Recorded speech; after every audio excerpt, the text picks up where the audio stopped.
Hola, soy Guillermo Tell y hoy les voy a contar un cuento que se llama El bar de los ausentes.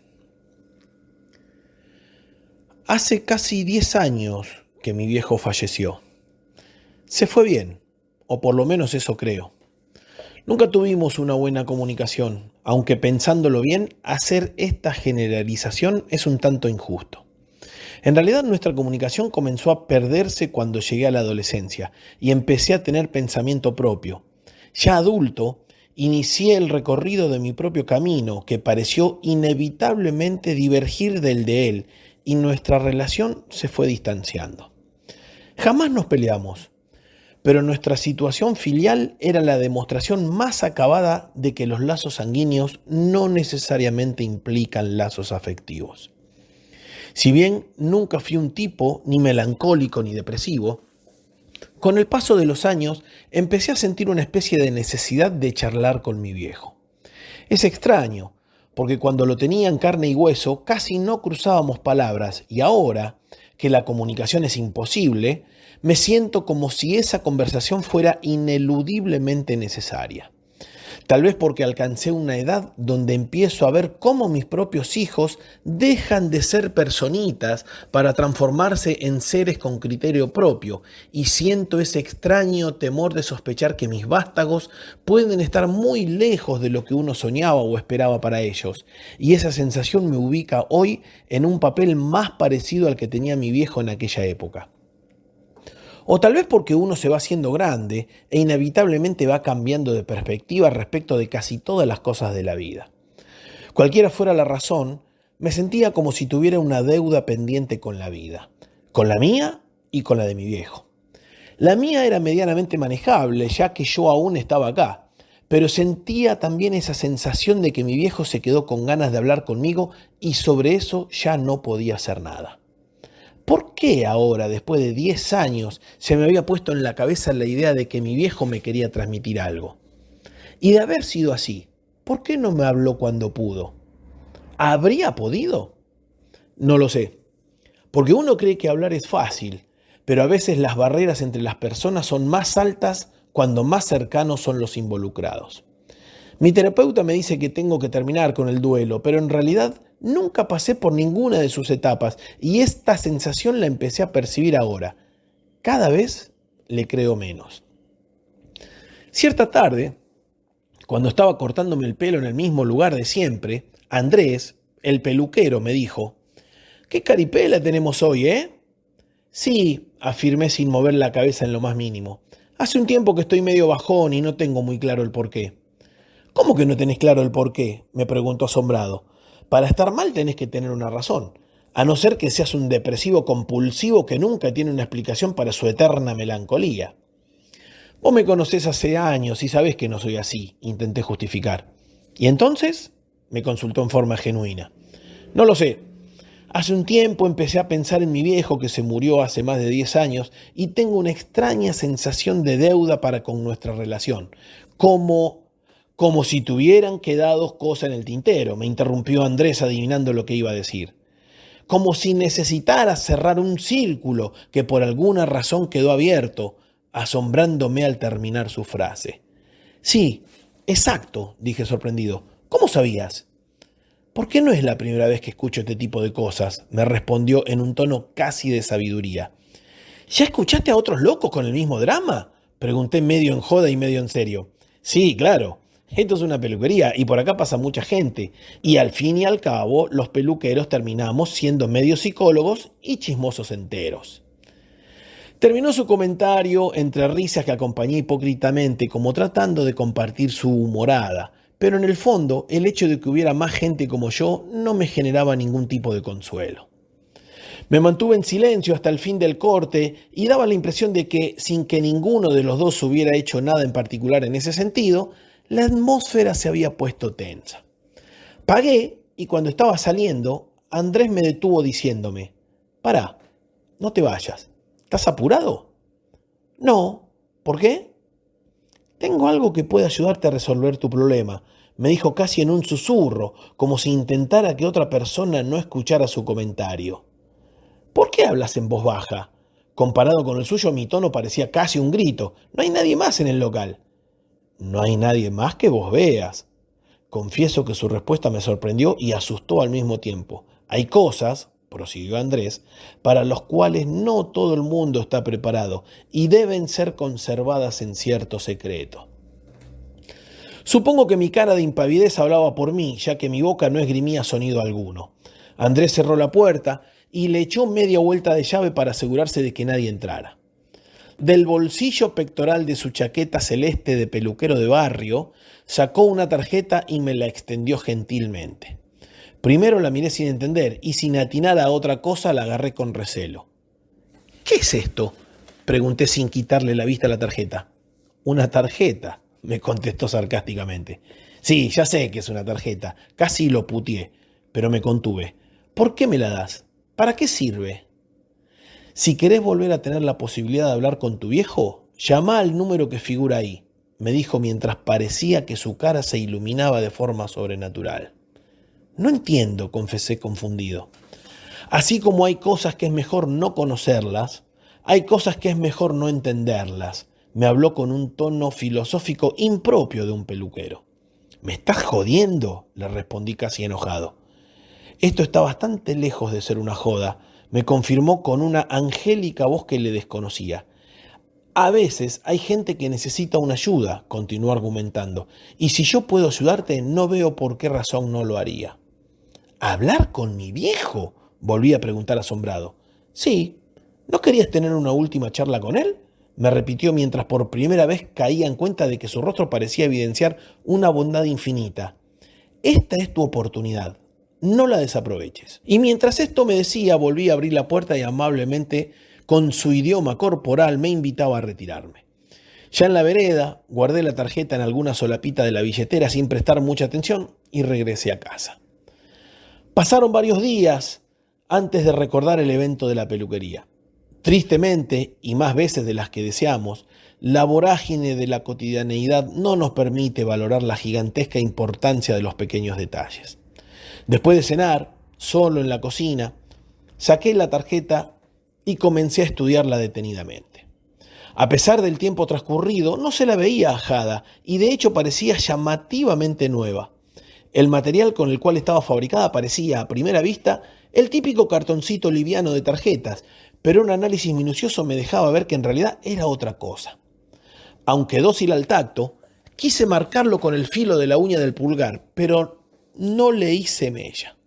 Claramente no era un material común. Las letras doradas sobre un fondo blanco reluciente decían en un estilo gótico, el bar de los ausentes. Y abajo una cifra numérica que asumí era el teléfono del cual me había hablado Andrés. El número era raro, no parecía ser un celular, y sus dígitos no me permitían asociarlo a ninguna característica de localidades conocidas. Pensé que podría ser un número extranjero, pero una pequeña excursión por internet me permitió comprobar que los caracteres no se correspondían con ningún lugar conocido. A pesar de lo elevado de la hora, decidí llamar de todos modos. «Hola», me atendió una voz sumamente amable desde el otro lado. Estábamos esperando su llamado. ¿Perdón? ¿Estaban esperando mi llamado? ¿Cómo sabían que iba a llamar?, inquirí sorprendido. Creo no equivocarme si le digo que ya le han comentado que hay cosas que mejor no saber, continuó la voz en su tono de solemnidad. Sí, es cierto, ya me lo habían dicho, reconocí humildemente. Supongo que no hará falta que le explique por qué estoy llamando. Es cierto, ahórrese el esfuerzo. La voz transmitía una paz ajena a lo mundano. ¿Tiene algo para anotar? Sí, espéreme un cachito. Revolví entre las chucherías que están en la canastita de arriba de la heladera y encontré un lápiz casi sin punta. Ya estoy. Dígame.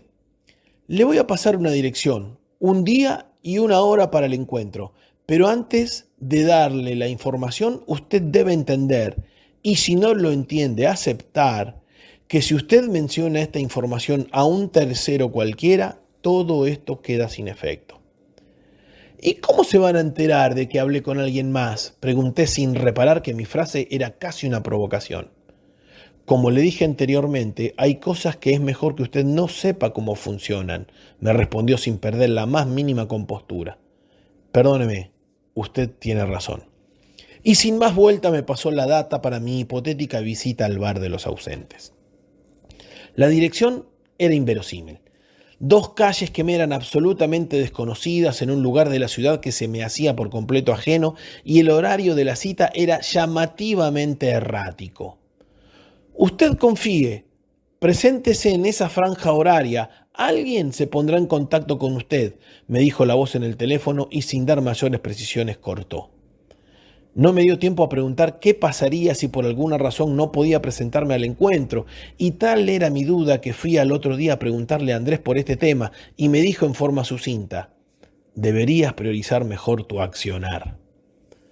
Dadas las circunstancias, decidí acomodar mi agenda de manera de no encontrarme con problemas el día pactado. Y así fue que llegué a elevadas horas de la noche al cruce de las mencionadas calles en los arrabales de la ciudad. Como el barrio me era por completo desconocido, preferí ir en taxi. No tenía certeza alguna de que mi auto estuviera seguro en ese ámbito. A pesar de que la pacífica voz me había pedido que confiara, la verdad que el entorno hostil del barrio suburbano, que lograba adivinar tras la gruesa penumbra que todo lo envolvía, no me ayudaba. Me había propuesto a mí mismo que no esperaría más allá de 30 minutos, y cuando se estaba por cumplir el plazo de tiempo autoimpuesto, apareció por la esquina un tipo vestido totalmente de blanco. A pesar de la oscuridad reinante, el color del traje era claramente visible, porque parecía tener luz propia, como si irradiara alguna especie de luminiscencia fantasmal que inclusive generaba sombra en los objetos cercanos. No sentí miedo. Al revés de lo que uno pensaría, esta especie de fantasma surrealista transmitía una paz extraña, como esos rostros de ancianos sabios que traslucen con su sola mirada la tranquilidad del que conoce la verdad detrás de todas las cosas. Hola, me dijo el fantasma, así lo bauticé por su apariencia, con la misma voz que había oído por teléfono. Gracias por confiar. Hola, contesté con un tono que denotaba mi resquemor a la situación. La verdad es que, dada la circunstancia, no tenía otra alternativa más que confiar. Siempre hay otra alternativa. La voz del fantasma me generaba una extraña tranquilidad nada esperable para la situación dada. La mayoría de la gente ni siquiera se queda esperando un segundo cuando ve el entorno lúgubre, continuó diciendo. La verdad es que podrían haber elegido otro punto de encuentro. Este lugar mete miedo, confesé, no sabiendo si era o no un sincericidio. Tómelo como una pequeña prueba para ver si usted se merece o no entrar al bar de los ausentes. Si no es capaz de vencer las sensaciones que le producen las imágenes de su entorno, ¿cómo cree estar preparado para ver lo que va a ver?, preguntó sardónicamente el fantasma. Ni siquiera sé qué es lo que voy a ver, aclaré innecesariamente. No se preocupe, confíe y sígame. Mientras esto me decía, giró sobre sí mismo y se encaminó hacia la misma esquina por la que había llegado. A pesar de que el fantasma había dicho que siempre hay otra opción, me sentía en la obligación de seguirlo. Al doblar en la esquina, mi asombro fue tal que me quedé paralizado. Ante mis ojos, un bar de playa, pero no de playa de mar, sino de playa de río. De hecho, a solo 1 metro de la mesita del bar corría el río que me resultaba llamativamente familiar. Miré para atrás y a mis espaldas aún estaba la barriada sombría, pero hacia adelante el lugar era casi paradisíaco. Una pequeña búsqueda en mi memoria me trajo unas vacaciones en Córdoba, calculo que tendría unos 10 años, y las recordaba como una de las más felices de mi niñez. El río era el que atraviesa Nono y el bar era uno de los tantos que daban a las anchas playas de arena gruesa que se forman en los meandros. En una de las mesas estaba sentado mi viejo, tal cual lo recordaba yo en aquella época. ¿Este es el bar de los ausentes?, le pregunté al fantasma que seguía a mi lado. Sí, se limitó a decir escuetamente. Pero este es un recuerdo personal, dije como en una especie de reclamo. Por supuesto que es un recuerdo personal, me respondió casi ofendido. Este es su bar de los ausentes, y la idea es que usted se sienta lo suficientemente cómodo como para poder expresarse sin subterfugios. Aproveche la oportunidad que se le brinda, ya que no volverá a haber otra. Y me indicó amablemente que me fuera hacia las mesitas. Avancé un par de pasos y un extraño temor se apoderó de mí. No sabía qué debía hacer y me volví para preguntarle al hombre de traje blanco, pero éste ya había desaparecido. Miré otra vez hacia las mesitas y mi viejo me hacía señas con el brazo como para que fuera hacia él. Empecé a caminar por la arena y de a poco me comenzó a invadir aquella sensación tan grata que recordaba de mi niñez feliz. ¿Dónde había quedado aquella alegría inocente? ¿Por qué nos hacemos grandes y tristes? ¿Es un proceso natural en la maduración de todas las personas? Mientras esto pensaba, había llegado al lado de mi viejo, que me abrazó con una efusividad y una calidez que no había experimentado nunca de su persona hacia la mía. «Hola, viejo, ¿cómo estás?», pregunté sin convicción, porque realmente no sabía cómo romper el hielo. «Hola», me respondió en un hilo de voz emocionado. «¿Estás bien?», insistí porque lo veía lloriqueando. Sí, me dijo mientras se secaba las lágrimas. «Siempre fui muy sensible y la verdad es que no esperaba verte hasta dentro de unos cuantos años». «Bueno, supongo que sabrás que este encuentro está arreglado. Parece que todavía no me llegó la hora», comenté tratando de poner un toque de humor al momento dramático. «Eso me aclararon cuando me comentaron lo de este encuentro. Es una doble alegría saber que aún te queda cuerda y de que también tenías ganas de hablar conmigo». «Sí, es cierto. La verdad es que no sabía cómo encarar esta conversación y me diste un pie inesperado». «¿Ah, sí? Contame todo. Pero sentémonos que la tarde está hermosa y mientras nos tomamos unas cervecitas». Efectivamente, la tarde se presentaba tal cual estaba grabada en mi mente. Pero como el cerebro humano es absolutamente falible y agrega y quita cosas que nunca existieron, mi recuerdo estaba adornado de cosas que probablemente nunca sucedieron, pero que hacían que las circunstancias fueran idílicas. La comodidad de las sillas, la ergonomía de la mesa, la temperatura y humedad ambiente, la suave brisa de las sierras cordobesas, todo se complotaba para hacer de la escena algo sencillamente inolvidable. Realizadas las consultas de mi viejo sobre el resto de la familia, retomé el diálogo. «¿Cómo es eso, viejo, de que siempre fuiste sensible?», aproveché el mencionado pie. «En vida jamás te vi derramar una lágrima. De hecho, siempre me pareciste un tipo insensible y distante». Cuando terminé de decir la frase me sentí incómodo, porque podría sonar ofensivo para un encuentro de estas características. «Es cierto», dijo mi viejo, que en realidad aparentaba tener mi misma edad en ese momento. «Sé que es difícil de creer o de aceptar inclusive, pero nunca pude mostrar toda la sensibilidad que internamente tenía. Desde chiquito me enseñaron a no demostrar mis sentimientos. Los varones no lloran, decía tu abuela, y asumí que así debía ser para el resto de la vida. A la distancia veo claramente que eso es una gilada, pero es complicado romper con los estereotipos que te meten en la cabeza desde que sos un nenito», decía mi viejo con la mirada perdida en las sierras, como si eso lo ayudara a recordar mejor. «¿Vos me querés decir que en realidad no eras el tipo que nosotros creíamos que eras?», pregunté con claro desconcierto.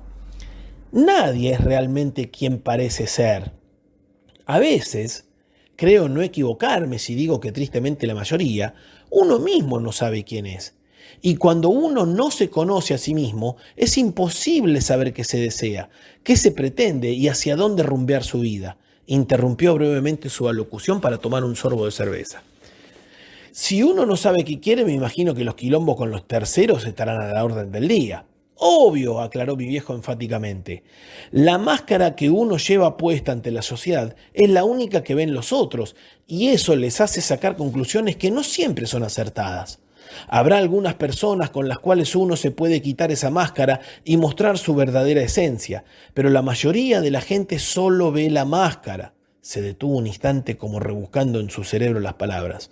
«Lo que pasa es que cuando tenés tanto tiempo puesta la máscara, te terminás creyendo el cuento, como esos actores que toda la vida hicieron el mismo papel y terminan enloqueciendo creyendo ser su propio personaje». «Pero viejo, y te digo esto solo como ejemplo, convengamos que si vos me decís que sos un tipo buenísimo mientras me estás cagando a palo, a mí se me va a hacer difícil creerte. Entiendo lo que me querés transmitir, pero yo no puedo saber qué hay en tu interior». «Es cierto», dijo mi viejo, Por eso lamento tanto no haber sido más expresivo. ¿Se entiende qué es lo que quiero decir? Su tono ahora parecía de súplica. Sí, se entiende, viejo. Hubo un silencio de ambas partes como reflexionando sobre lo antes dicho. Finalmente retomé la iniciativa. ¿Y vos tuviste muchos quilombos? Y sí, se detuvo como revolviendo en su cerebro con qué frase continuar. Tuve conflictos internos y externos. Los internos a mí se me hicieron más fáciles de manejar porque de alguna manera uno siempre se termina perdonando a sí mismo y justificando su accionar de una u otra manera. Pero los dramas con los terceros son más complejos, sobre todo si uno quiere mucho a esa persona. ¿De quién me estás hablando? ¿De la vieja? Sí, claro, de tu madre. Pobre tu madre. Hizo una nueva pausa en sus cavilaciones y continuó. En realidad, nunca supe si ella sabía realmente lo que quería en su vida, pero por lo menos fue consistente. Mantuvo el mismo discurso a lo largo de toda su existencia. Siempre quiso que la tratara con demostraciones permanentes de afecto y yo, tristemente, tenía otro chip en la cabeza. Pero ella te conoció en la misma faceta que nosotros te conocimos, o sea, frío y parco de afectuosidad. ¿No es así? Por supuesto. Nadie la obligó a casarse conmigo. Por eso a veces no me siento tan culpable con respecto a la relación que mantuvimos. Yo estaba equivocado, eso está claro, pero ella también erró en su elección. Lo nuestro no fue una relación sana, solo fue un canto a la buena voluntad. ¿Y eso te parece correcto? Pregunté medio indignado por esta revelación sobre mis padres que desconocía por completo. Bien, mal. ¿Quién puede decir qué es o qué no es lo correcto? ¿Quién tiene la autoridad moral y ética para determinar esas cosas? ¿Sabes qué? Hicimos lo mejor que pudimos desde nuestra ingenua ignorancia juvenil. Algunas cosas nos salieron bien, otras no tanto. ¿Y no hay alguna forma de no equivocarse, viejo? Y la verdad es que no lo sé. Yo creo que hay paliativos. ¿Cómo cuáles? Y como hablar con los viejos, por ejemplo. El diablo sabe por diablo, pero más sabe por viejo, dice el refrán, y creo que tiene mucho de cierto. Pero ojo, el solo hecho de transcurrir por la vida no necesariamente se transforma en sabiduría. Hay gente que aprende rápidamente las lecciones de la vida, otros tardan un poco más y otros transitan todo el camino de su existencia sin aprender nada. No te entiendo, papá. ¿Qué tienen que ver los viejos en todo esto? Ojo que cuando te hablo de viejos no necesariamente me refiero a los padres de cada uno, aclaró innecesariamente. Cuando digo viejos quiero decir gente de más edad, que ya haya vivido y aprendido algo de la vida. Sí, está claro, pero ¿a dónde vas con esta idea? Voy al hecho de que uno suele tomar decisiones de vida en forma muy temprano en su derrotero por este mundo y en realidad no tiene el conocimiento suficiente para determinar si esa decisión es o no la adecuada.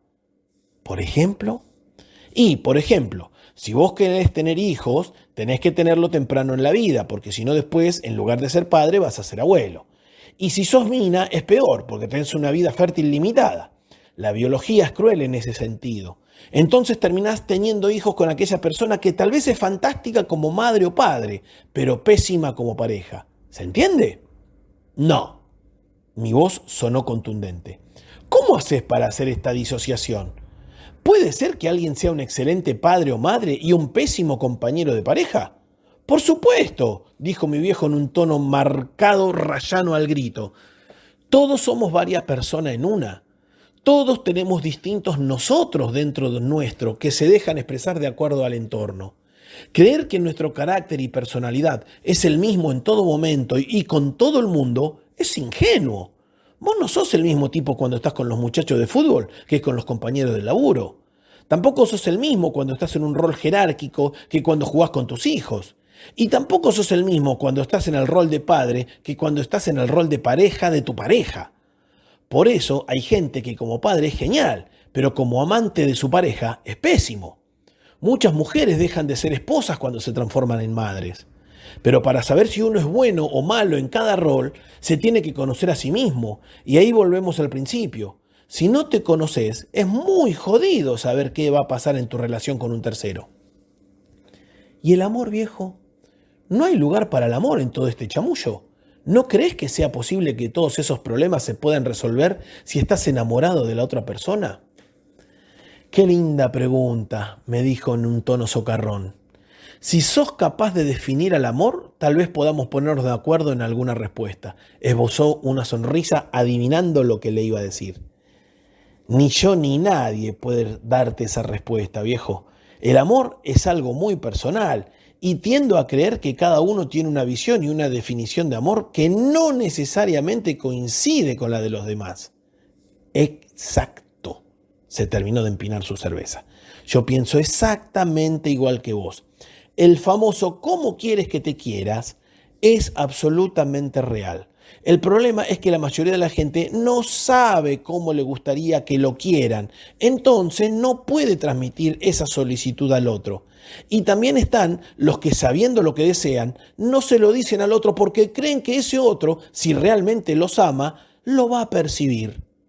Bueno, eso es una boludez, viejo, dije completamente convencido de mis palabras. Claro que es una boludez, pero algunas nociones erróneas de lo que es el amor les hace creer a ciertas personas que su supuesto enamorado tiene que adivinar qué es lo que está necesitando o deseando. Tu vieja, por ejemplo, jamás me dijo qué necesitaba o qué deseaba, y yo, que nunca fui adivino, no pude darle aquello que estaba esperando de mi parte. ¿De qué me estás hablando exactamente? ¿De afecto, de demostraciones, de sexo? De todo te hablo. No te entiendo, viejo. ¿Vos me querés decir que existen distintos tipos de amor? ¿Se puede querer a una persona de distintas formas? Mirá, no sé si se puede querer a una persona de distintas formas. Lo que sí sé es que podés querer a una persona por una característica y a otra por otra. Como decíamos antes, todos somos distintos nosotros en nuestro interior y podría darse el caso de que vos te enamores de uno de esos aspectos, pero no del resto. Entonces no es amor, viejo. Si amás a una persona, entendés que tiene defectos que estás dispuesto a tolerar en pos de un bien común en algunos otros aspectos. Dije convencido de mi sabiduría. Sí. La idea es hermosa, pero la realidad siempre es más dura de lo que deseamos. El tiempo es fantástico a la hora de potenciar las diferencias. Mi experiencia me dice que cuanto más parecido seas a la persona que elegís como pareja, menores serán las desavenencias. Y cuando digo más parecido, me refiero a todos los aspectos de la vida conyugal, empezando por la sexualidad. Creer que las parejas pueden funcionar sin una adecuada sexualidad es desconocer a los seres humanos. ¿Te parece, viejo, que el sexo es más importante que otros aspectos de la vida? No, no me parece. Estoy seguro, afirmó con grandilocuencia. ¿Por qué crees vos que se forman las parejas? Su mirada ahora guardaba cierta picardía. Bueno, las parejas se forman por amor, porque asumís que esa persona es la adecuada para tu vida, porque estimás que podés alcanzar tu plenitud en compañía de esa persona. Me interrumpió con vehemencia y tomó la palabra. ¿Te das cuenta que lo que decís es totalmente insustancial?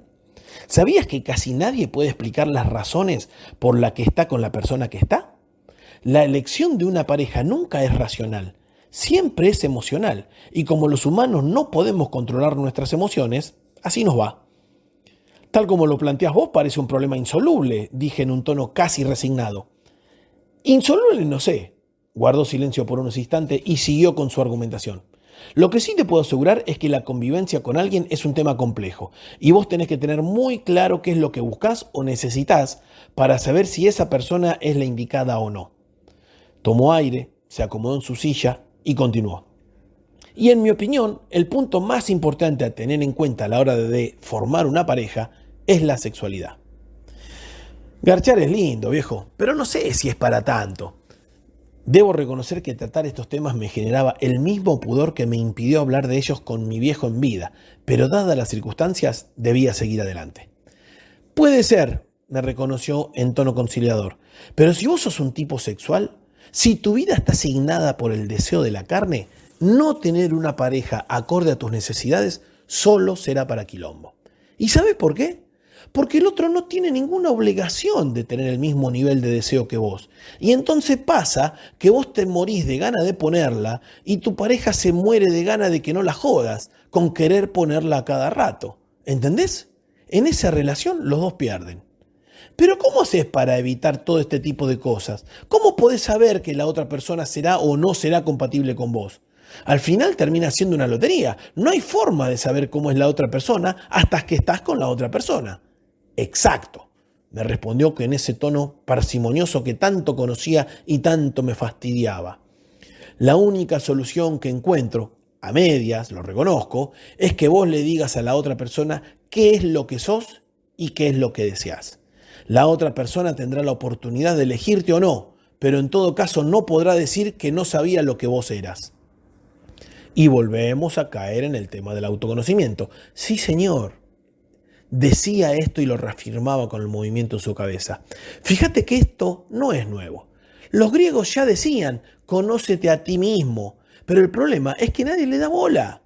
El humano es un animal muy jodido. Una de sus peores características es ser mentiroso, pero el peor de los humanos es el que se miente a sí mismo. Otra de las versiones del autoengaño es la justificación. Para todos sus actos, las personas tienen una justificación válida. Cada cagada que el humano se manda la puede explicar. Y lo peor de todo es que se la cree. En definitiva, como conocerse a sí mismo es difícil y a veces doloroso, la mayoría de las personas prefieren ir por el mundo viendo qué le depara la buena fortuna. Tristemente, la mayoría de las veces no le depara nada agradable, y cuando esto sucede y no se quieren hacer cargo de sus cagadas, le echan la culpa a otros. Siempre la culpa es de otros. Nunca se hacen cargo de las consecuencias de las decisiones que tomaron. Y así va el mundo, a los tumbos. En definitiva, para vos, el amor no existe, concluía apesadumbrado. No. No te equivoques. Si eso es lo que se entendió, te pido disculpas. Yo sí creo que el amor existe. Lo que pasa es que cada uno tiene una definición distinta del amor, y ahí es donde empiezan los quilombos. Sí, te entendí, viejo. De alguna extraña manera puedo asumir los problemas de pareja con respecto al amor y todas sus variantes, pero se me ocurre que el amor a los hijos debe ser distinto, incondicional. Eso sostenía tu vieja. Su cara reflejaba ahora un pesar añejo. ¿Qué cosa? Lo interrumpí. Que el amor a los hijos es incondicional. Hizo una breve pausa como evaluando lo que iba a decir. Te aclaro que yo no lo comparto. Al final sos un cabrón, viejo. No pude evitar reírme de mis propias palabras. Bueno, eras. ¿Tampoco querías a tus hijos? Este es el tipo de malentendido por el cual, cuando yo todavía estaba del otro lado, había preferido llamarme a silencio. ¿Cuándo dije yo que no quería a mis hijos? ¿Por qué decís tampoco? Hizo en el aire su gesto de entre comillas que le era tan habitual, como reafirmando un desamor anterior. Yo sé lo que vos pensás. En ese sentido sos igual a tu vieja. Para vos el amor es una demostración permanente de afecto y para mí no. ¿Y cómo le demostrás tu amor a un chico?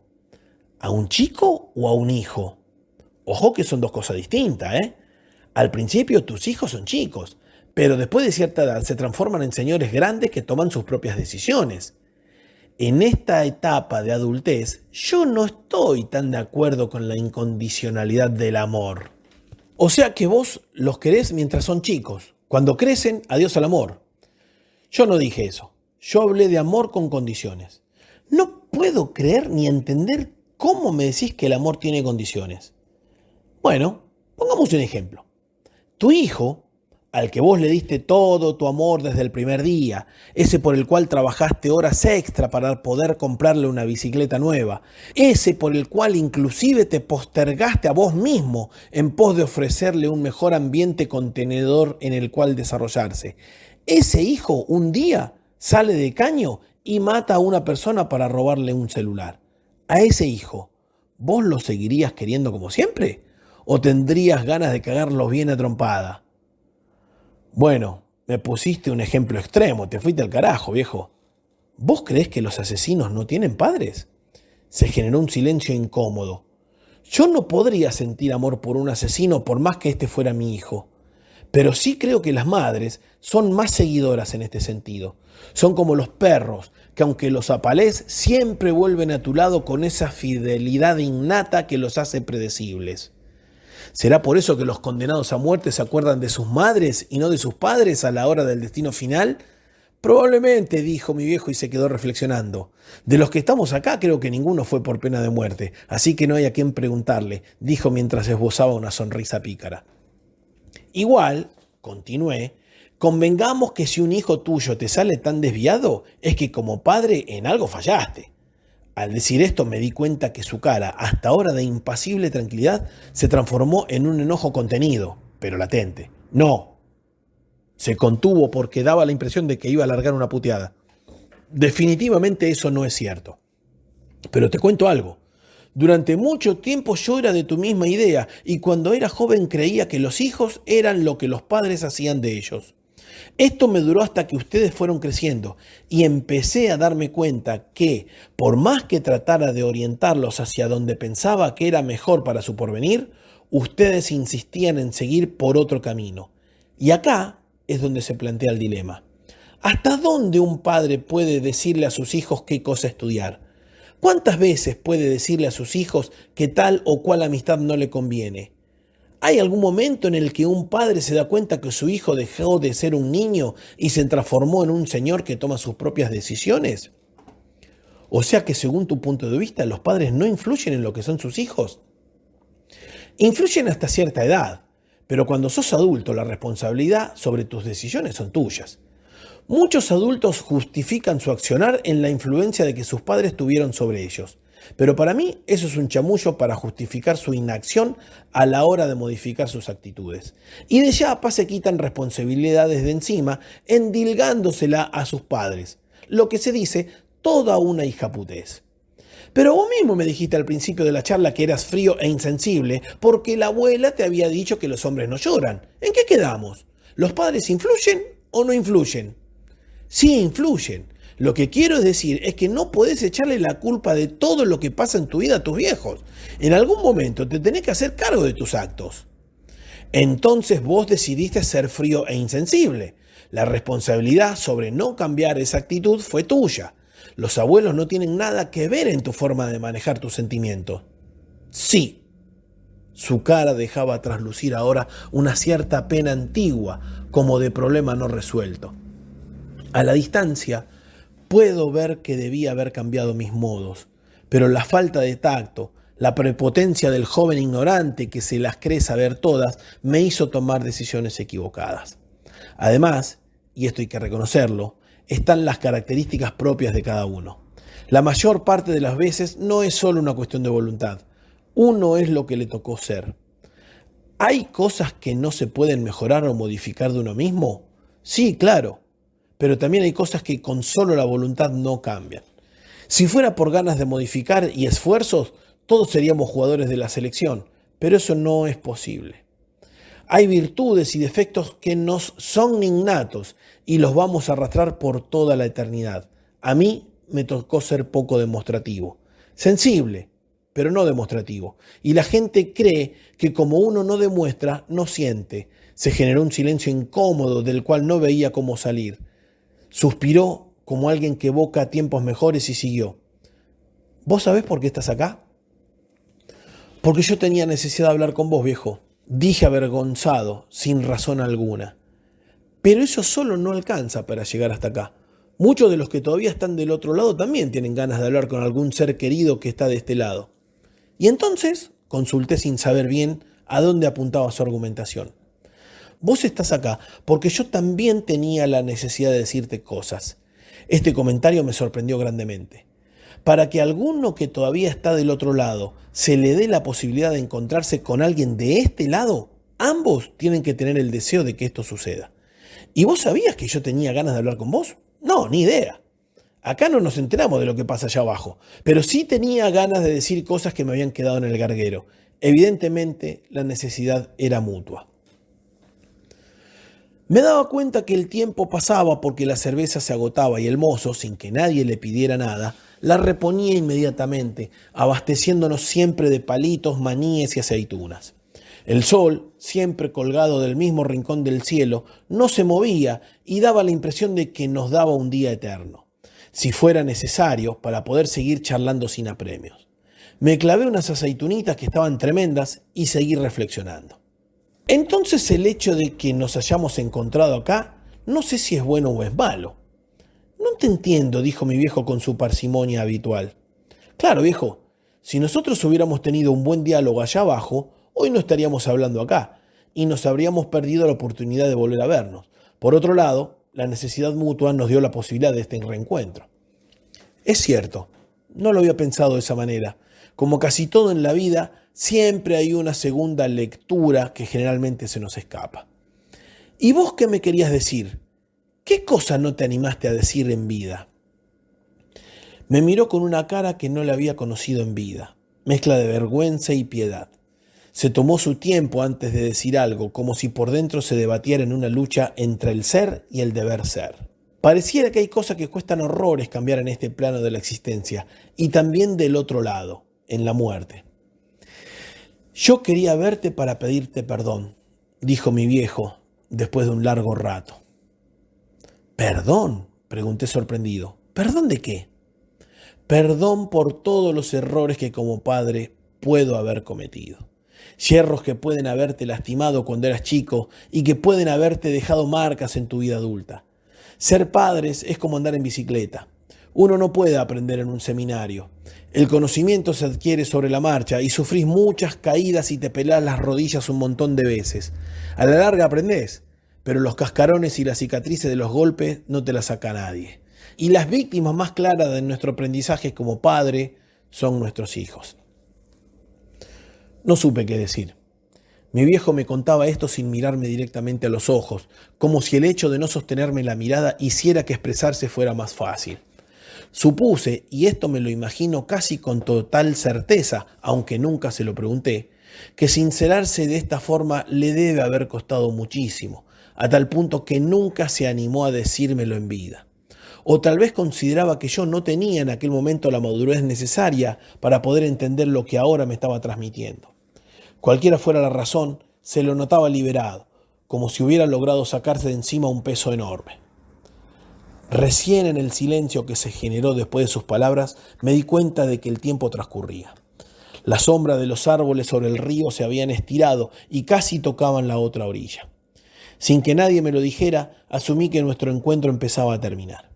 Tal vez, nunca lo sabré, el tiempo en este lugar solo empezaba a correr en el momento en que el que necesitaba decir algo lograba transmitirlo, porque hasta que mi viejo no se expresó tan abiertamente como lo hizo, el tiempo parecía no haber transcurrido nunca. ¿Fuiste feliz, viejo? De repente sentí la sensación de que se nos iba a acabar el tiempo de charla y no íbamos a poder terminar de decirnos todos los que nos teníamos que decir, así que decidí ir al grano. Qué pregunta compleja. Se detuvo en una reflexión más larga de lo común. Tu abuela creía que la completitud en el tema felicidad era posible, pero nunca dejé de asumir que esto era, en su caso, una cuestión religiosa. Para mí solo existen momentos felices y lo que uno debería hacer es tratar de que esos momentos sean los más posibles y no solo perlitas perdidas a lo largo del camino de la vida. O sea que no existe, concluí tajante. No puede ser que la felicidad sea tan compleja. La felicidad debería ser fácil de alcanzar, si no la misma dificultad del camino me quitaría las ganas de alcanzarla. Bueno, eso depende de dónde está ubicada tu felicidad. Si vos crees que la felicidad es poseer bienes materiales y naciste en un entorno de pobreza, lo más probable es que vivas amargado toda la vida. En cambio, si tus gustos son más bien sencillos, la felicidad estará siempre al alcance de tu mano. Eso me suena a facilismo y resignación, dije casi enojado. Parece que si naciste pobre deberías encontrar la felicidad en tu miseria y no esforzarte para ir a más. Parece el discurso católico de felices los pobres porque de ellos será el reino de los cielos. Bueno, es cierto, pausó su discurso mientras buscaba algún maní residual en el fondo del recipiente. Suena feo, pero no por eso es menos real. Hay gente a la que nada le alcanza para ser feliz y de hecho, si no tienen problemas, se los inventan. Asumen que la propia existencia es un constante enfrentamiento contra todo, inclusive contra sí mismo. No disfrutan, no viven ni dejan vivir. Y después están los otros, a los que todo le chupa un huevo. Van por la vida sin hacerse drama por nada. A primera vista parecería que esta forma de encarar el mundo es fantástica. Todo me resbala, nada me afecta. Parecieran gritarle al mundo, pero su vida anodina y pacata no les permite comprometerse con nada ni con nadie y viven una vida de permanente soledad. Para mí, como casi todo en la vida, es una cuestión de equilibrios, no de extremos, ni muy, ni tan. La vida no es ni blanco ni negra, es gris, te oí decir muchas veces, acoté cansinamente. Y sí, sonaba derrotado. No debería ser tan difícil, pero sin embargo lo es. Pero, ¿por qué decís que es tan difícil? ¿Acaso no comentabas recién que la felicidad está en las manos de cada uno? No te entiendo. Ahora el derrotado parecía yo. Porque no estamos solos en el mundo. Y este planeta está lleno de hijos de puta que disfrutan cagándote la vida. Para mí esa gente es tan miserable, tienen un alma tan pobre, suponiendo que la tengan, que no soportan verte feliz y hacen todo posible para arruinarte la vida. Eso no debería jodernos, viejo, agregué con una sabiduría que me era ajena. Nuestra felicidad debería depender de nosotros mismos y los de afuera no deberían afectarnos. Básicamente estoy de acuerdo con vos, pero ¿y si la persona que te caga la vida es una persona a la que amás y que dice amarte? No te entiendo, viejo. ¿Por qué una persona que dice amarte intentaría cagarte la vida? Por ignorancia, dijo quedamente. Explícate, viejo, por favor. Parecía estar rogando encarecidamente. Imagínate que tu mujer, la cual dice amarte locamente y a la cual vos amás perdidamente, empieza a hacerte escenas de celos. Celos infundados, basados solamente en su poderosa imaginación que ve cosas que no existen. ¿Qué harías? Intentaría demostrarle que está equivocada. ¿Así? ¿Y cómo lo harías?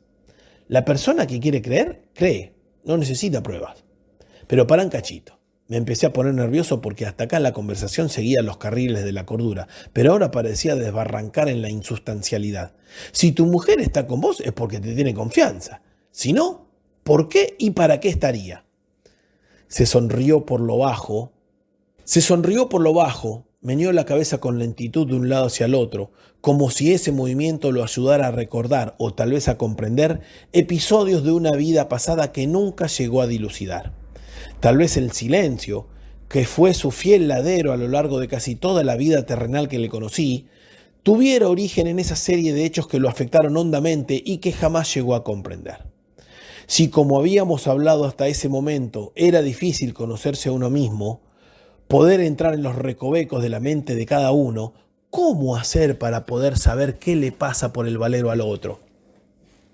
Se nota que has tenido suerte con las minas, continuó hablando tras su pausa reflexiva.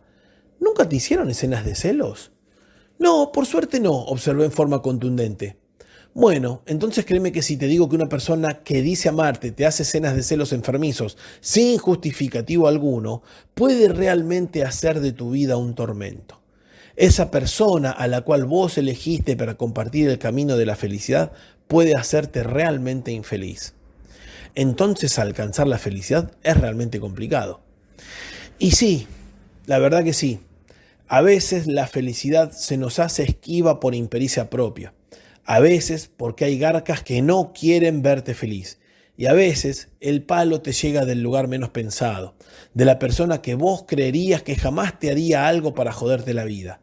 Por eso hay que atesorar esos pequeños momentos maravillosos que nos hacen tan felices, circunstancias que parecen cotidianas, pero que no lo son, porque cada momento es único e irrepetible y por ende debe ser valorado en su justa medida. Cada una de las conclusiones a las que íbamos llegando me hacía darme cuenta que a veces uno deposita en otro una esperanza de conocimiento que ese otro no es capaz de sostener. Cuando chico, yo creía que mis padres tendrían respuesta para todos, y cuando uno llega a la adolescencia es exactamente al revés. Cree que los padres no saben nada. Ya maduro, uno se da cuenta que los padres son gente común con problemas comunes y que no van a tener respuesta para nuestros problemas porque ni siquiera las tienen para los suyos. Al fin y al cabo, uno se da cuenta de los quilombos que tienen los padres cuando uno es padre. ¿No se puede ayudar a esta gente enferma de celos? Retomé el tema que había quedado pendiente durante la reflexión. No se puede ayudar a quien no quiere ser ayudado. Se notaba una cierta lástima en el tono de sus palabras. ¿La vieja nunca quiso que la ayudaras con ese tema? Ni en pedo, gritó rompiendo el tono monocorde con el que veníamos hablando. Nunca dejó de creer que sus celos eran totalmente fundamentados. Su propia inseguridad la corroía y no hubo terapia alguna que la hiciera cambiar de opinión. Con los años, su reclamo se fue apagando, pero no por ganar confianza en mi persona, sino porque se fue quedando sin fuerzas. Pero esto que me decís es casi enfermizo. Me lamenté como si eso pudiera cambiar algo. Ni lo dudes, enfatizó. Pero ese es otro punto que hay que aceptar. La gente no cambia. La esencia de las personas se mantiene constante a lo largo de su vida. A veces pulen algunas aristas con la sola intención de ser más aceptados socialmente hablando, pero no cambian verdaderamente. No todos son así, viejo, comenté decepcionado por su pesimismo. Es cierto, ninguna generalización es válida para los humanos, pero es tan improbable encontrar a alguien que realmente cambie como encontrar políticos honestos o policías que no manguen pizza. Y esto es conveniente captarlo lo más rápido posible. ¿Por qué? ¿Qué me querés decir? Que si rápidamente te das cuenta de cómo es una persona, es poco probable que cometas errores con ellas. Por ejemplo, mira, el que nació chanta morirá chanta. Y si vos te das cuenta enseguida de que es un chanta, no deberías hacer negocios con él. El que nació boludo, morirá boludo. Y vos no deberías confiarle tu dinero. Y el que nació celoso, morirá celoso. Y vos deberías tratar de no establecer vínculos con una persona que no confía en vos. Definitivamente vos no creés que los celos sean una demostración de amor, ¿no? Eso que dicen en las novelas de que los celos son como la sal, un poco realza el sabor y mucho te arruina la comida, para vos no va, ¿no es cierto? Ni en pedo. Si no me tenés confianza, no deberías estar conmigo. Alivió la garganta con un trago y siguió. ¿Sabés qué pasa? Como dijimos antes, el humano es una máquina de buscar responsables, pero nunca de hacerse cargo. El celoso deposita en el otro su desconfianza en sí mismo y entonces transforma un problema personal en un problema de pareja. Lo peor es que el celado no puede hacer nada para solucionar el asunto, ya que el otro no le cree y el círculo vicioso se agranda indefinidamente. ¿Y cómo se sale, viejo, de todo eso? No se sale, respondió tristemente. No se sale. Arrastré las palabras mientras meditaba el comentario. ¿Y entonces? Y entonces te acostumbrás. El humano es un animal de costumbres y es capaz de naturalizar casi cualquier cosa. Suena muy triste, viejo, lo que me estás diciendo. ¿No se te ocurrió nunca patear el tablero, irte a la mierda y dejar todos esos quilombos de lado? Sí, la verdad que sí. Pero había asumido la responsabilidad de ser padre y antepuse el bienestar de mis hijos por sobre el mío. ¿Y considerás que eso es correcto? En su momento pensaba que sí. Transcurridos tantos años desde aquellos hechos, no estoy tan seguro. Siempre me he planteado el dilema de que hubiera sido de mis hijos si yo me hubiera ido del entorno familiar en busca de mi propia felicidad. ¿Hubieran sido las mismas personas que hoy son? ¿Hubieran sido mejores o peores? ¿Serían tipos agradecidos de lo que la vida les ofreció? ¿O serían tipos totalmente inmunes a las demostraciones de agradecimiento del esfuerzo que los padres hacen por ellos? La verdad es que sigo sin resolver el dilema.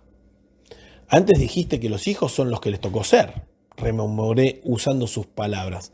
Tal vez el tema venga por ese lado. Puede ser, se quedó callado, como buscando las palabras adecuadas para poder seguir. Si los hijos van a hacer lo que les tocó ser, independientemente de lo que los padres hagan, entonces los padres no deberían postergarse, ¿no es cierto? La otra sería no tener hijos, dije con una sonrisa cómplice. Muerto el perro, se acabó la rabia. Ja, ja, ja. Pocas veces lo había visto reír a mi viejo. De haber seguido esta filosofía, no estaríamos teniendo esta conversación. Nos reímos juntos como no recordaba haberlo hecho nunca. Se me ocurre pensar ahora que tal vez, cuando uno transcurre los primeros años de su vida, ve a los padres como algo ajeno a sus intereses inmediatos. Siendo niños, uno quiere jugar y divertirse lo más posible, y los grandes hacen cosas de gente grande, casi siempre aburridas e inentendibles para la mente infantil. A medida que pasan los años, si bien la diferencia etaria siempre será la misma, la percepción de las cosas empieza a equipararse. En ese momento no me sentía como si estuviera hablando con mi padre, más bien parecía que estuviera charlando con un amigo. Debe haber casos donde la charla entre padres e hijos es tan frontal y directa como entre amigos, pero ese no había sido mi caso. Por vergüenza, por incapacidad o por falta de oportunidades, nunca habíamos tenido una conversación tan abierta como la que ahora estábamos compartiendo. A medida que fue pasando el tiempo me sentí cada vez más a gusto y distendido y pude hablar de temas que en el otro plano jamás hubiera tocado con mi viejo. Amor, sexo e infidelidades fueron dando lugar a temas más filosóficos como el devenir de los tiempos y el sentido que le damos a las cosas. En el medio quedaron cosas mundanas como amistades, razones, intromisiones y solidaridades. Obviamente hablamos de nuestra gran pasión en común, el fútbol y el club de nuestros amores imposibles. Probablemente haya sido este el último tópico, el único tema que teníamos de conversación cuando estábamos del otro lado. Y hablamos como si tuviéramos que contarnos toda una vida de historias vividas en forma paralela, como si cada uno ignorara lo que le había pasado al otro. Y a los fines prácticos, era casi así. Claramente el día se nos estaba yendo y si bien la temperatura del aire seguía siendo muy agradable, se empezaba a notar una brisa fresca, típica de la tarde-noche serrana. Las luces del bar se habían encendido porque ya las sombras dominaban completamente el paisaje. El perfil de los cerros sobre un fondo del cielo rosado no hacía más que acentuar la belleza del momento. Noté también la presencia, por primera vez desde que lo había visto al principio de la jornada, del hombre de blanco.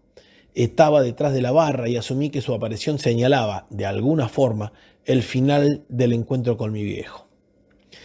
Me parece que se nos está acabando el tiempo, dije sin quitar la vista de la barra. Así parece. Su tono evidenciaba cierta desazón, como aquella que uno siente cuando sabe que algo único e irrepetible está por terminar. ¿Cómo te sentiste?, me sorprendió con la pregunta intimista. Supongo que bien. No tenía muy claras mis sensaciones. Te imaginarás que toda la situación es bastante extraña, dije con claro desconcierto. Es cierto. Yo tampoco sabía muy bien cómo enfrentar esta charla. Sabía que la oportunidad era única, pero eso no lo hacía más fácil de encarar. ¿Por qué no tuvimos esta charla antes, viejo? Me costó pronunciar esta pregunta porque sonaba reclamo. No sé a vos, pero a mí me costó porque te me fuiste haciendo inaccesible con el paso del tiempo. Pensó unos instantes y siguió. Nuestros caminos, en lugar de converger, divergieron de tal manera que ambos llegamos a creer que no teníamos nada en común, cuando en realidad son más nuestras similitudes que nuestras diferencias. A mí me pasó algo parecido, con el agravante de que yo te veía tan sabelotodo, tan inescrutable, que hacerte una pregunta parecía ser una falta de respeto al sentido común. «Qué animal boludo el humano, ¿no?», preguntó socarronamente. «Definitivamente es cierto», respondí sin ningún tipo de duda. Sin darnos cuenta, el señor de blanco estaba al lado de nuestra mesa y nos miraba con una cara que traslucía una extraña sensación, mezcla de felicidad y compasión, como si supiera perfectamente que su tarea estaba hecha y había rendido sus frutos. «Señores», comenzó con esa parsimonia que yo ya le conocía, ¿han disfrutado de su jornada? Sí, dijimos al unísono, y nos reímos por la mezcla de tonos con los que salieron nuestras voces. Me alegro mucho de que así haya sido, continuó el fantasma. No siempre resultan bien estas cosas. Nos decía esto mientras juntaba los pequeños recipientes de la mesita. Hay gente que no puede resolver sus diferencias ni siquiera en este lugar. Lugar que es único, sí, pero que no puede cambiar a las personas. Esa es una de las conclusiones a las que hemos arribado, mencioné con aires de superioridad. ¿Se acabó nuestro encuentro?, preguntó mi viejo con su pragmatismo habitual. Me temo que sí, concluyó secamente. Les sugiero que se vayan despidiendo y cuando terminen, a usted, me miró fijamente pero con ojos tiernos, lo espero en el mismo rincón de la playa por el cual accedimos a este lugar. Y sin más palabras, se fue hacia la barra, donde dejó las cosas que había levantado de la mesa y luego hacia el lugar de la playa donde debería reunirme con él. Con mi viejo nos paramos casi al mismo tiempo y nos abrazamos efusivamente. Él lloraba con una sensibilidad que ahora sabía que siempre había tenido, pero que se había encargado de ocultar toda su vida. Su llanto no era de tristeza, o por lo menos sus ojos inundados no dejaban traslucir esa sensación. Más bien parecían lágrimas de alegría, como aquellas que uno derrama cuando luego de un enorme esfuerzo se alcanza el objetivo deseado. Por mi parte sentía la gigantesca satisfacción de haber sido parte de algo grandioso, tan fantástico e increíble que no podría ser contado entre la gente común porque me tildarían de loco. Pero, ¿por qué querría yo contarle esto a alguien? ¿Acaso no había sido esta una conversación privada entre un padre y un hijo que tenían muchas cosas pendientes de las cuales hablar? No sé cuánto duró nuestro abrazo, pero disfruté cada segundo de él. Bueno, viejo, tomé la iniciativa de la despedida. ¿Nos volveremos a encontrar? No sé. Su tono denotaba la angustia del desconocimiento. Supongo que cuando pases para este lado nos encontraremos, pero la verdad es que no puedo asegurártelo. ¿Y eso será relevante?, pregunté con ciertas dudas. Tampoco lo sé. Pero si tuviera que arriesgar una conclusión, diría que es más importante lo que hagas allá que lo que pueda pasar acá. La vida nos la han regalado para que la disfrutemos. ¿Cómo? Como vos quieras, es tuya, pero por favor disfrútala. No te pelees por giladas, no te enojes por boludeces, nunca dejes de lado lo importante por hacerlo urgente. Elegí bien a tus amigos, amá a aquellos que te aman, viajá, comé, cogé, cantá, bailá, jugá. Hacé todo lo que quieras y puedas sin caer en excesos que te resulten perjudiciales. Y sobre todo, intentá ser feliz sin joder a los demás.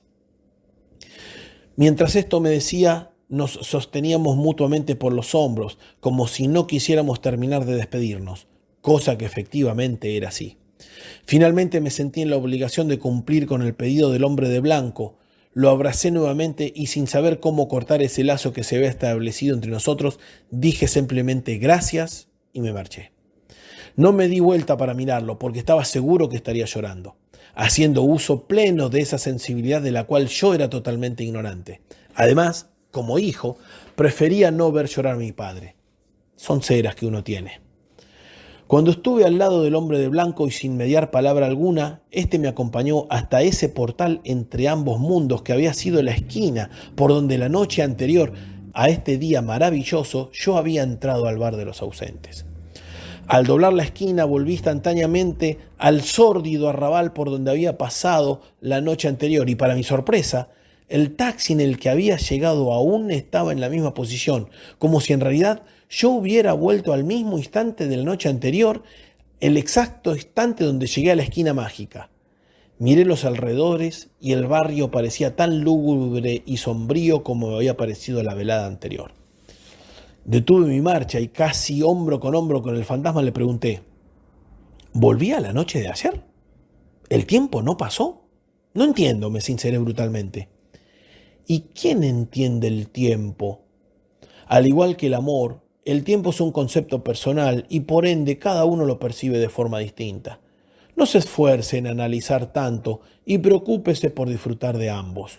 Usted no ha perdido ni un solo segundo de su vida material, pero ha ganado una fortuna para su vida espiritual. Aproveche su buena suerte. Me quedé callado durante unos instantes. No sé decir cuánto tiempo estuve así, pero el hombre de blanco jamás se fue de mi lado. Pareciera como que estaba esperando que le preguntara algo, como si supiera que tenía un montón de dudas, pero ninguna respuesta. Viendo que yo no preguntaba nada y me limitaba a observar la situación sin atinar a nada, él retomó la iniciativa. ¿Necesita preguntarme algo? Claramente sabía que sí, por eso su pregunta era más retórica que otra cosa. ¿Esto es todo? ¿Así como vino se va? Mi ignorancia parecía acrecentarse a cada segundo. ¿Le pareció poco poder encontrarse a charlar con su padre? El aplomo en su tono no dejaba de evidenciar su estilo casi arrogante. No, dije casi en una súplica. Es que no entiendo qué debo hacer ahora. Usted ahora debe seguir con su vida habitual. También debería usted no contarle lo sucedido a nadie. Y no porque esto sea una imposición, sino porque sencillamente nadie va a creerle. Eso es cierto, dije no sin cierto abatimiento. Aproveche y saque el máximo beneficio de la sabiduría que se le ha compartido. Viva bien y haga el bien sin mirar a quién. Gracias. No sabía si debía saludar al fantasma con un abrazo, un apretando de mano, un beso o con qué. Intenté mirarlo a los ojos para percibir algún rasgo de su rostro que me diera una pista, pero no pude hacerlo. Sentía que mis miserias humanas no podían ponerse cara a cara con lo que consideraba un ser superior, por lo que hice lo que mejor sabía hacer, o sea, nada. Una cosa más. Sí, dígame, me mostré entusiasmado. Usted tiene en su poder la tarjeta del bar de los ausentes. Eso implica una gran responsabilidad. Deberá pasársela usted a alguien que según su criterio la necesite y se la merezca. Por favor, sea cauto. No saque conclusiones apresuradas. Está muy bien ayudar a la gente, pero primero la gente se debe ayudar a sí misma. Me quedé pensando mientras escuchaba estas palabras y no perdía de vista el taxi y el paisaje circundante que parecía estar detenido en el tiempo. Cuando atiné a contestarle, me di cuenta que la luminosidad que salía de su traje se estaba apagando y de hecho el fantasma ya se había pegado la vuelta hacia esa especie de portal mágico hacia el otro lado. Caminé hasta el taxi, me subí y me fui a casa. Por la mañana me fui a la peluquería de Andrés. Al llegar vi en la persiana cerrada un cartelito hecho con un papel escrito con fibra que decía «Nos trasladamos a...». El resto del cartel, donde debía figurar la dirección, estaba borroneado, de tal forma que era ilegible. La fibra se había desdibujado con la humedad o, y esta es mi teoría, en realidad nunca quisieron que se sepa la dirección a donde se habían mudado. Estoy seguro que Andrés sabía que yo iría hasta él para preguntarle algo relacionado con los sucesos de la noche anterior y prefirió no cruzarse nunca más conmigo. Vaya uno a saber cómo había llegado la tarjeta del bar de los ausentes hasta él. Solo, parado en la vereda sin saber qué hacer, saqué de mi billetera la tarjeta. La miré del derecho y del revés. Parecía más nueva que cuando la vi por primera vez. Volví a guardarla, miré al cielo, agradecí en silencio y me fui caminando despacito bajo la sombra de los paraísos.